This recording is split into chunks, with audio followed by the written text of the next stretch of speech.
அப்ப இந்த குழந்தை தானா உருவாகுது அப்படிங்கிறது நமக்கு இப்ப புரிதலுக்கு வருதுன்னா, அப்ப சில தகவல்கள்லாம் சொல்றாங்களே, அது எந்த அளவுக்கு சரியானதாக இருக்கும் அப்படின்னு இப்ப இன்னும் கொஞ்சம் ஆழமா புரிஞ்சுக்க வேண்டிய நிலை உங்களுக்கு வரும்.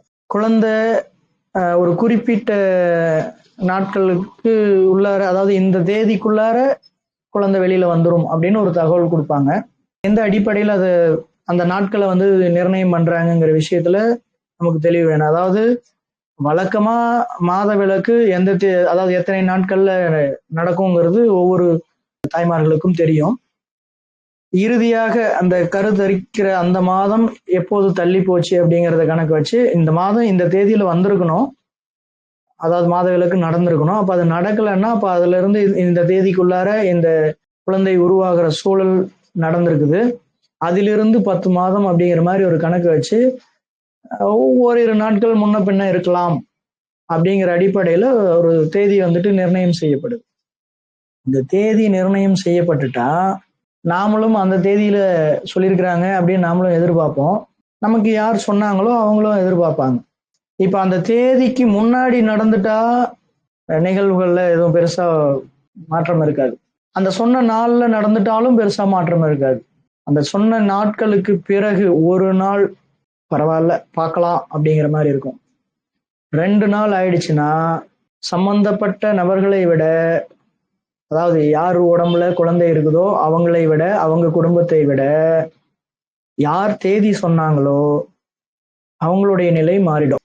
நான் சொல்றத பொறுமையா தனிச்சு நின்று கவனிச்சு பாருங்க. நான் யாரையும் குறை சொல்வதற்காக சொல்லல, புரிஞ்சுக்கிறதுக்காக சொல்றேன். நீங்க கவனிச்சு பார்த்தீங்கன்னா இது நடக்கும். அந்த தேதிக்கு பிறகு 2 நாள் ஆயிடுச்சுன்னா யார் தேதி சொன்னாங்களோ அவங்களுடைய நிலையில மாற்றம் ஏற்பட்டுரும். அந்த நிலையிலிருந்து அவங்க செயல்பட ஆரம்பிப்பாங்க. ஏன்னா தேதி இதை சொன்னோம், இப்ப இன்னும் அதுல வரலன்னா அப்ப ஏதோ சம்திங், அவங்களுடைய புரிதல் அவ்வளவுதான். அவங்களுடைய புரிதல் இருந்தானே அவங்க செயல்படுவாங்க. அப்ப ஏதாவது ஒண்ணு ஆச்சுன்னா யார் பொறுப்பு? அப்ப அடுத்த கட்ட நிகழ்வாக அதை செயல்படுத்த வேண்டியிருக்குதுங்கிறதுக்காக அடுத்தது இப்பதான் நம்ம கிட்ட சில தகவல்கள் சொல்லுவாங்க. நீங்க இந்த தகவல்களை தெளிவாய்க்கோங்க. உங்களுக்கு ஏற்கனவே நடந்திருந்தால் கூட அடுத்தது உங்களுக்கு தெரிஞ்சவங்களுக்கு யாருக்காவது இது தேவைப்படும். அங்க சொல்லக்கூடிய தகவல்கள்லாம் என்னென்னங்கிற மாதிரி இருக்குங்கிறத நான் கேள்விப்பட்டவர்கள் உங்களுக்கு சொல்றேன். குழந்தை தண்ணி குடிச்சிரும். அதாவது இந்த கரு உருவாக ஆரம்பிச்சு அது கொஞ்சம் கொஞ்சமா வளர ஆரம்பிக்கும் போது அந்த சினை முட்டைக்குள்ளார, நல்லா புரிஞ்சுக்கோங்க, அந்த சினை முட்டையினுடைய தோல் பைக்குள்ளார, அதை வந்து பனிக்குடம்னு சொல்லுவாங்க நம்ம ஊர்ல, அதுக்குள்ளார ஒரு தண்ணீர் வந்து உருவாகுது. அந்த தண்ணீர் எப்படி இருக்கும்னா உமிழ்நீர் இருக்குல்ல, ஒரு மாதிரி வளவளப்பா அந்த மாதிரி இருக்கும். உமிழ்நீர் வந்து பாத்தீங்கன்னா நமக்கு ஏதாவது என்ன சொல்றது, அந்த குழந்தைங்க எல்லாம் தூக்கத்துல அல்லது பெரியவங்களை கூட தூக்கத்துல ஒரு மாதிரி இதை வாயிலிருந்து ஒரு மாதிரி வடியும் இல்ல, அது ஒரு மாதிரி வளவளன்னு இருக்கும்ல, அந்த மாதிரி இருக்கும். இன்னும் கூட உங்களுக்கு வேற மாதிரி சொல்லணும்னா, இப்ப அந்த கோழி முட்டையில அந்த கண்ணாடி மாதிரி ஒரு ஒரு திரவம் இருந்துச்சு இல்லையா, தண்ணி மாதிரி ஒரு திரவம் இருந்துச்சு இல்லையா, அந்த மாதிரி இருக்கும். அந்த அளவுக்கு கெட்டியா இருக்காது, கொஞ்சம் தண்ணியா இருக்கும், அந்த வளவளப்பு இருக்கும். இப்ப அந்த தண்ணிக்குள்ளாரதான் அந்த குழந்தை வளர்ந்துகிட்டு இருக்குது. இத்தனை நாள் குடிக்காத அந்த குழந்தை அந்த தேதி நிர்ணயம் செய்யப்பட்ட பிறகு ஒரு 2 நாட்கள் கடந்துருச்சுன்னா அந்த குழந்தைக்கு இவ்வளவு நாள் அங்க தண்ணி இருக்கிறதும் தெரியாது, அது தண்ணி குடிக்கிறதுக்கும் தெரியாது. ஆனா இப்ப அந்த குழந்தை என்ன பண்ணிடும், அங்க இருக்கிற தண்ணியை குடிச்சிட்டு மூச்சு திணறல் ஏற்பட்டு சிரமமாகிறதுக்கான வாய்ப்பை உருவாக்கிக்கும் அப்படிங்கிற தகவல் சொன்னா உங்களுக்கு இந்த இடத்துல சுய சிந்தனை வேலை செஞ்சா நீங்க இதை எப்படி புரிஞ்சுக்குவீங்க? இத்தனை நாள் தண்ணிக்குள்ளார இருந்த குழந்தைக்கு இப்போது மட்டும் எப்படி தண்ணி குடிச்சிட்டு அது சிரமத்தை உருவாக்கிக்கும் அப்படிங்கிற ஒரு கேள்வி உங்களுக்குள்ளார வந்துச்சுன்னா இதற்கு பதில் உங்ககிட்டயே இருக்கு. அப்ப அதற்கு வாய்ப்பு இல்லை அப்படிங்கிறது உங்களுக்கு புரிஞ்சிடும். அடுத்தது அந்த தண்ணி இருக்கு இல்லையா, அந்த தண்ணி வந்துட்டு கம்மியா இருக்குது. அது ஒரு சில மாதங்களுக்கு முன்பே கூட ஏதாவது ஒரு பரிசோதனையில சொல்லுவாங்க, தண்ணி குறைவாக இருக்குது, நீங்க தண்ணி சரியா குடிக்கிறது இல்லை அப்படிங்கிற மாதிரி சொல்லுவாங்க. நம்ம குடிக்கிற தண்ணி நேர கர்ப்பப்பைக்குள்ளா இருக்கிற, அதுவும் ஒரு தோல் பைக்குள்ளார இருக்கிற அந்த இடத்துக்கு நேரடியா போகுதுன்னு நினைச்சீங்கன்னா உங்களுடைய சிந்தனை, உங்களுடைய என்ன சொல்றது அறிவு எந்த அளவுக்கு வேலை செய்யுதுன்னு நீங்களே முடிவு பண்ணிக்கணும், அவ்வளவுதான். அப்படி இல்லை புரிஞ்சுக்கோங்க. அப்போ அங்க எப்படி தண்ணி உருவாகும்னா ஒரு புரிதலுக்காக சொல்றேன். இப்போ நம்ம உடம்பு ஒரு குறிப்பிட்ட வெப்பநிலை மாறும்போது வேர்க்குது இல்ல, அது எப்படி நடக்குதோ அது போலதான் அங்க தண்ணி உருவாகுது. இப்ப வாயில உமிழ்நீர் உருவாகுது இல்ல, அந்த தண்ணி சொன்னல ஒரு மாதிரி வளவளப்பா இருக்குன்னு சொல்லி, அது நீங்க குடிக்கிற தண்ணியா? நீங்க குடிக்கிற தண்ணி அது போல வளவளப்பாவா இருக்குது? ஆனா வாயில் உமிழ்நீர் சுரக்குது, அது வளவளப்பா இருக்கா இல்லையா? அது உணவுப் பொருளை எடுக்கும் போது அங்க எப்படி உருவாகுது? அந்த உணவுப் பொருளில் உள்ள சுவைங்கிற அந்த ஒரு சக்தி நிலை அங்க வெப்பத்தை உருவாக்கும் போது அதை சமன்படுத்துவதற்காக உடல்ல இருந்து தானா உருவாகக்கூடிய திரவம் அது. அதே போல அங்க தானா உருவாகக்கூடிய திரவம் அது. அங்க உள்ள அது வெப்பச்சூழலுக்கு தகுந்த மாதிரி அது தேவையான அளவுக்கு உருவாகும். இது புரிஞ்சுக்கிட்டீங்கன்னா இதுல தெளிவாயிடலாம். அடுத்தது, மலம் சாப்பிட்றோம். எனக்கு உண்மையிலேயே இதையெல்லாம் சொல்லும் போது, இதெல்லாம் கேட்கும் போது எனக்கு உண்மையிலேயே சிரிப்பு வருதுங்க. உங்களுக்கு வந்து ஐயோ ஆமா குழந்தை ஏதாவது ஆயிடுச்சுன்னா என்ன பண்றது, நீங்க ரொம்ப சீரியஸா இருப்பீங்க. ஏன் உங்களுக்கு சீரியஸ் ஆகுது, எனக்கு ஏன் சிரிப்பு வருதுன்னா, அவங்க சொன்ன தகவலில் இருந்து அவங்களே முரண்படுறாங்கிறதுல இதுல நல்லா தெளிவா புரிஞ்சுக்கலாம். இப்ப அவங்க சொன்ன தகவல் என்ன? தாயினுடைய உடலில் தாய் சாப்பிடக்கூடிய உணவுப் பொருள் சத்து பொருளாக மாறி ரத்தத்துல கலந்து குழந்தையினுடைய தொப்புள் கொடி வழியாக குழந்தைக்கு போகும்.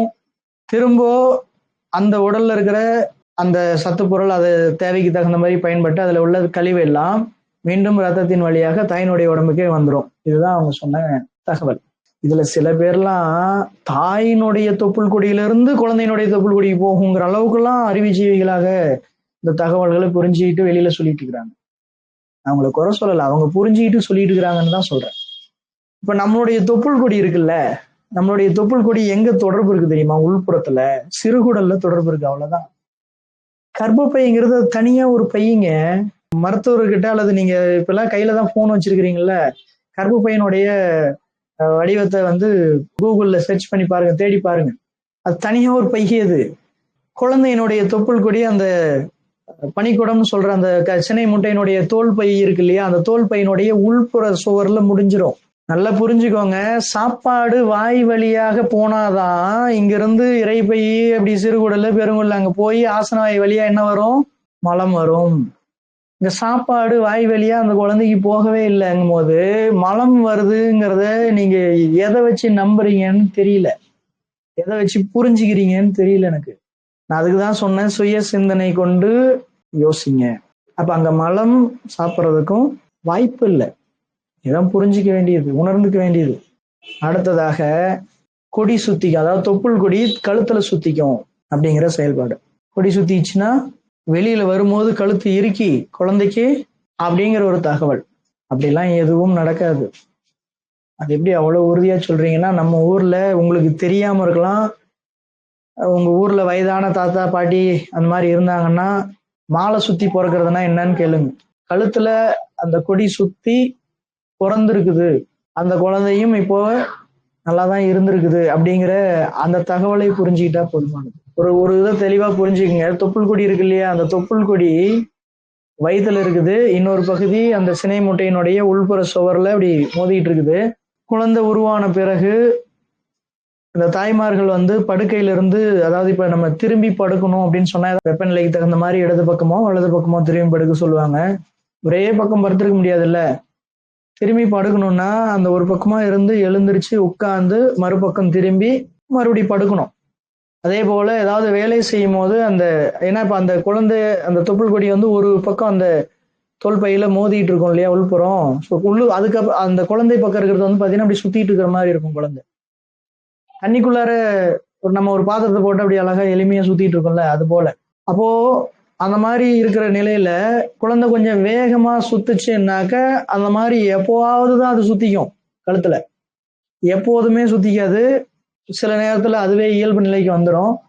அந்த மாதிரியான இயல்பு நிலைக்கு வராத சூழல்ல இருக்கிற குழந்தை ஒருவேளை உங்களுக்கு தெரிய வருதுன்னா அதை இயல்புக்கு கொண்டு வர்றதுக்காக நம்ம கிட்ட ஒரு இடம் இருக்கு. இப்ப நம்ம இந்த திருமணம் ஆன பிறகு குங்குமம் வைப்பாங்க இல்லையா, இந்த முடி ஆரம்பிக்கிற இடத்துல இருந்து ஒரு 6 அங்குலம் மேல அந்த இடத்துல இந்த 9வது மாதத்துக்கு பிறகு லேசா அழுத்தம் கொடுத்தீங்கன்னா போதுமானது. அதுக்காக தான் அதெல்லாம் செயல்படுத்துறாங்க. அதுக்காக எல்லா நேரத்திலையும் அதை செயல்படுத்திட்டு இருக்கணுங்கிற அவசியம் இல்லை. அது அவங்க அவங்க உங்களுடைய புரிதல், நீங்க குங்குமம் வச்சுக்கிறதும் வைக்காம போறதும். ஸோ அந்த இடத்துல லேசா தூண்டுதல், அதாவது உணர்வு ரீதியாக இருக்கணும். அந்த மாதிரி இருந்து தூண்டுதல் கொடுக்குற செயல்பாடு செஞ்சோம்னா குழந்தை திரும்பி இருந்தாலும் அது இயல்புக்கு வந்துடும். இந்த மாதிரியான செயல்பாடுகள்லாம் நம்ம முன்னாடியே செஞ்சிருக்கிறோம். அப்போ அந்த மாதிரியான செயல்பாடுக்கும் பயந்துக்க வேண்டியது இல்லை. ஏன்னா முதல்ல தலை வரும், தலை வந்ததுக்கு அப்புறம் தான் இந்த கழுத்து பகுதி வரும். கழுத்து பகுதி வரும் பொழுதே தெரிஞ்சுக்கலாம் அங்க ஏதாவது கொடி இருக்குதா, அதாவது தொப்புள் கொடி ஏதாவது இருக்குதா இல்லையான்னு. இருந்ததுன்னா அதை நீக்கி விட்டுட்டு அல்லது துண்டிச்சு விட்டுட்டு கூட நம்ம அதுக்கப்புறம் குழந்தை வெளியில வர்றதுக்கான வாய்ப்பை உருவாக்கலாம். பயந்துக்க வேண்டிய அவசியம் இல்லை. இப்ப இந்த நிகழ்வுகள் உங்களுக்கு தெளிவாயிடுச்சுன்னா அந்த தேதி நிர்ணயம் செய்யப்பட்ட பிறகு உங்களுக்கு பயமோ பதட்டமோ ஐயோ இதுவாயிடுமோ அதுவாயிடுமோங்கிற சிந்தனையோ இருக்காது. ஆனா இன்னைக்கு இதற்கான சூழல் நாம உருவாக்கி கொடுத்துருக்கிறோமான்னா பெரும்பாலும் இல்லைங்கிறதான் உண்மையில இருக்கிற தகவல், உண்மையில இருக்கிற நிலை. தகவல்னு சொல்றதை விட உண்மையில இருக்கிற நிலை. ஏன்னா நம்ம வீட்டுல கையில இப்போ ஒரு சின்னதா இப்ப எல்லார் கையிலயும் சின்னதா சங்கு பெட்டி வந்துருச்சு. அது இல்லாம வீட்டுல ரொம்ப பெருசா தெரிகிற அளவுக்கு இன்னைக்கு காசு அதிகமா கொடுத்து ஒரு பக்கம் சோறு முழுமையா இருக்கிற மாதிரி ஒரு சங்கு பெட்டியை வாங்கி வச்சுட்டு அதுல சினிமாவோ சீரியலோ எதையோ ஒண்ணு பார்க்கறதுக்கு உங்களுக்கு பொழுது போகலைங்கிறதுக்காக அப்படிங்கிற மாதிரி சொல்லிக்கிட்டு பொழுது போக்குற அளவுக்கு நமக்கு நேரம் இருக்கிறதா நினைச்சுக்கிட்டு சில காட்சிகளை ஓட விட்டுட்டு இருக்கிறீங்க. அது உங்களுடைய வீட்டுல இருக்கிற எல்லாருமே அத பார்த்துட்டு இருக்கிறோம். அதுல குறிப்பா குழந்தையிலிருந்து ஒரு காட்சியை அது திரும்ப திரும்ப உள்ளுக்குள்ளார போட்டு பதிவு பண்ணுது. இப்படி பதிவு பண்ணக்கூடிய காட்சிகள் தான் நமக்குள்ளார இயங்கிட்டு இருக்குது. நமக்கு வெளியில அதற்கான சூழல் உருவாகிட்டு இருக்குது. அப்ப அந்த காட்சிகள்ல மகப்பேறுங்கிற ஒரு நிகழ்வு எப்படி காட்டப்படுதுங்கிறத கொஞ்சம் கவனிச்சு பாருங்க. மகப்பேறுக்கான அந்த சூழல் வந்துருச்சுன்னா வலி பிடிச்சு கத்தணும், கதறணும், வண்டியில தூக்கிட்டு ஓடணும், மருத்துவமனைக்கு போகணும். அங்க போன பிறகும் கூட உள்ள சுத்தி 4 பேர் நின்றுட்டு கைய 2 பேர் காலை 2 பேர் பிடிச்சிட்டு இருக்கிற மாதிரி காமிப்பாங்க. வெளியில அப்படியே அங்க என்ன ஆச்சோ ஏதாச்சோன்னு ரொம்ப உணர்ச்சி பூர்வமா ஏதோ சொல்லுவாங்களே உயிரை கையில பிடிச்சிட்டு இருக்கிறதுன்னு. இந்த மாதிரி காட்சியை தினசரி ஒரு முறையாவது நீங்களோ உங்க குழந்தையோ பார்க்கிற சூழலை உருவாக்கிட்டு ஒரு 15-18 வருஷம் அப்படி அதை உள்ளுக்குள்ளார அப்படியே பதிவு செஞ்சுட்டு இறுதி நாட்கள்ல நீங்க மகிழ்ச்சியா இருங்க, சந்தோஷமா இருங்க, அதெல்லாம் ஒன்றும் ஆகாது, நல்லபடியா நடக்கும் அப்படிங்கிற கதைகள்லாம் எந்த அளவுக்கு எடுபடும்னு யோசிச்சு பாருங்க. நான் உதாரணத்துக்கு நீங்க செய்யற செயல்ல ஒரு தகவலை சொல்றேன்.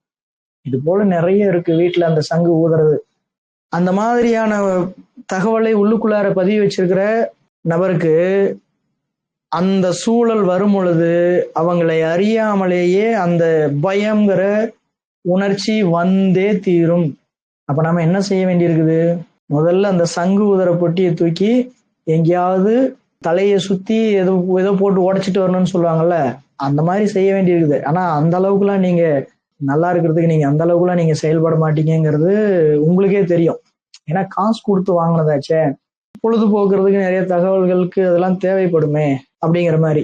அப்படி அதில் ஏதாவது உபயோகமாக நீங்க செயல்படுத்துறீங்கன்னா உண்மையில கவனிச்சு பார்த்துருப்பீங்க, ஏதாவது ஒரு நிகழ்வாவது உங்களை மகிழ்வாக வச்சுக்கிறதுக்கு அதுல இருக்குதான்னு சொல்லிட்டு. ஒரே ஒரு தகவலை மட்டும் சொல்லிட்டு நம்ம தகவலுக்கு போயிடுறேன். அதாவது நம்மளை யாராவது ஒருத்தர் அடிச்சா நமக்கு சிரிப்பு வருமா? நீங்க எந்த அளவுக்கு சுய சிந்தனையும் சுய உணர்வும் இல்லாம இருக்கிறீங்கிறதுக்காக சொல்றேன். நம்மளை யாராவது ஒருத்தர் அடிச்சா நமக்கு சிரிப்பு வருமா? நம்மளால சிரிக்க முடியுமா? ஆனா நகைச்சுவை நடிகர்கள் அப்படின்னு சொல்லக்கூடிய ஒரு சில நபர்களை யாரோ ஒருத்தர் அடிக்கிறாங்க, நாம அதை பார்த்து என்ன பண்றோம்? சிரிக்கிறோம். அப்ப நம்ம எந்த அளவுக்கு சுய உணர்வு இல்லாம சுய சிந்தனை இல்லாம இருக்கிறோம்னு யோசிச்சு பாருங்க. இது ஒண்ணு போதும்னு நினைக்கிறேன். நீங்க அதுல இருந்து என்ன கத்துக்கிட்டு இருக்கிறீங்க, எந்த அளவுக்கு நீங்க சுய உணர்வுல சுய சிந்தனையில இருக்கிறீங்கிறது. சரி, நம்ம குழந்தைக்கு போயிடுவோம். அப்ப நல்லா புரிஞ்சுக்கோங்க, குழந்தை உருவாகி வளரக்கூடிய அந்த சூழல்ல தாயிடமிருந்து கிடைப்பதுங்கிறது ஒன்னே ஒண்ணுதான். என்னன்னா, தாய்கிட்ட இருந்து கிடைக்கிற அந்த ஆற்றல் ஒரு குறிப்பிட்ட தட்பவெட்ப சூழலை அங்கே உருவாக்குது. அந்த தட்பவெட்ப சூழல் தாயினுடைய உணர்வுக்கு தகுந்த மாதிரி, உணர்ச்சிக்கு தகுந்த மாதிரி மாறுபடும்.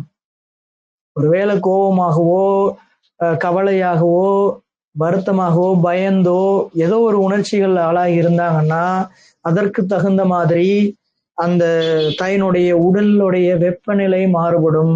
அதற்கு தகுந்த மாதிரி குழந்தையினுடைய வளர்ச்சி நிலை இருக்கும்.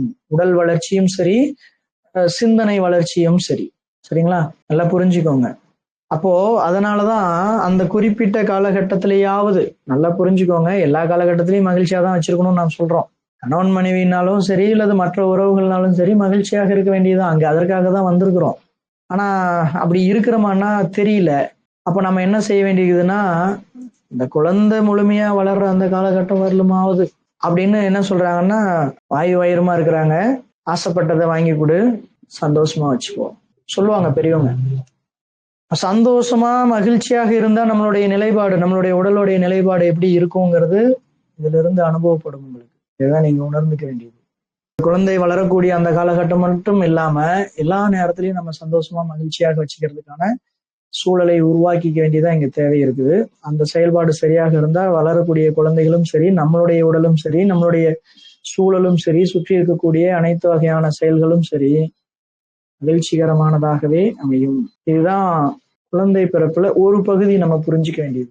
ஏன்னா இப்ப இது நம்ம ஏற்கனவே கேள்விப்பட்டிருக்கிற தகவலிலிருந்து தெளிவடையக்கூடிய செயல்பாடு. ஏன்னா இப்ப இந்த குழந்தை, அந்த உயிரணு, சினை முட்டை, இதுதான் குழந்தை உருவாகிறதுக்கு காரணம். நம்ம இதுக்கு பின்னாடி இது இது இது மட்டும் தான். இதுக்கு பிறகு என்னெல்லாம் நடக்குதோ இதை மட்டும் தான் நம்ம புரிஞ்சிட்டு இருக்கோம். ஆனா நம்ம இன்னும் புரிந்து கொள்ள வேண்டியது ஒண்ணு இருக்குது. என்னன்னா, அந்த உயிரணு எப்படி உருவாகுது, இந்த உயிரணு உருவாகிறதுக்கான செயல்முறைகள், அது எந்தெந்த படிநிலையிலிருந்து உருவாகி வருது அப்படிங்கிறத நம்ம தெரிஞ்சுக்க வேண்டியது.